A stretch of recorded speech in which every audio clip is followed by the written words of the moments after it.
নমস্কাৰ সকলোকে লৈ আহিছো এটা খবৰ শিৱসাগৰত বীৰ লাচিত সেনাৰ নেতা শৃংখল চলিহাৰ বিস্ফোৰক মন্তব্য প্ৰশাসনে বীৰ লাচিত সেনালৈ ভয় কৰাৰ প্ৰধান কাৰণটোৱে হ'ল বীৰ লাচিত সেনাই জেললৈ যাবলৈ ভয় নকৰে জেল আমাৰ অহংকাৰ জেল আমাৰ অলংকাৰ জেল আমাৰ দ্বিতীয় ঘৰ এই মন্তব্য শৃংখল চলিহাৰ 2016 চনৰ পৰা এতিয়ালৈকে সমগ্ৰ অসমত এটা সংগঠনে আছে যেটো সংগঠনৰ লৰা আটাইতকৈ বেছি জেললৈ গৈছে আৰু সেই সংগঠনটোৱে হ'ল বীৰ লাচিত সেনা চুৰ ডকাইতি কৰি নহয় দেশ জাতি মাটি অসমৰ বাবে জেললৈ গৈছে বীৰ লাচিত সেনাৰ লৰা আমি জুজি নলং কাৰো লগত আৰু আমাৰ লগতো জুজি নলব বুলি মন্তব্য শৃংখল চলিহাৰ মন্তব্য আমাৰ সৈতে আছে আগবঢ়াইছো আপোনালোকৰ মাজলৈ হয় সেইজন মানুহে বীৰ লাচিত সেনাৰ সৈনিক হয় সেইগৰাকী মহিলাই বীৰ লাচিত সেনাৰ সৈনিক হয় আমি ফ্লেগখন পিন্ধি যাব নালাগে নহয় বীৰ লাচিত সেনাৰ সৈনিক বুলি আমাৰ তেজ আৰু ঘামে কয় ইহঁতি বীৰ লাচিত সেনাৰ সৈনিক আৰু আটাইতকৈ আমালৈ কেলে ভয় কৰে গম পায় প্ৰশাসনে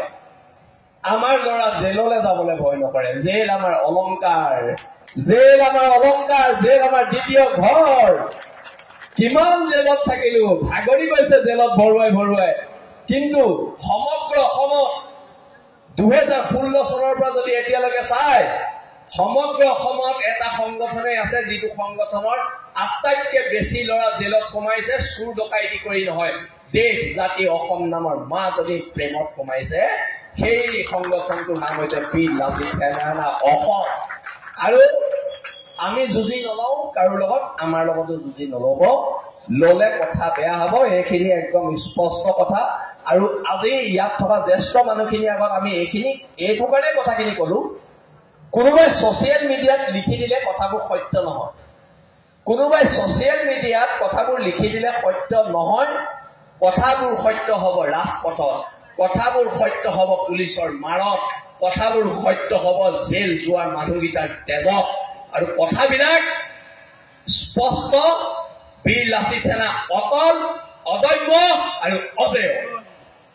আৰু আমাৰ এই ক্ষেত্ৰত আপোচ নাই পুনৰবাৰ কৈছো হ'ব পাৰো আমি দুখীয়া আমি কাৰো গোলাম নহয় আচুকাৰী অধিকাৰ খোজা আমাৰ নিয়ম নহয় আৰু নিয়ম নহয় ধন্যবাদ জয় অসম জয় অসম ধন্যবাদ জয় অসম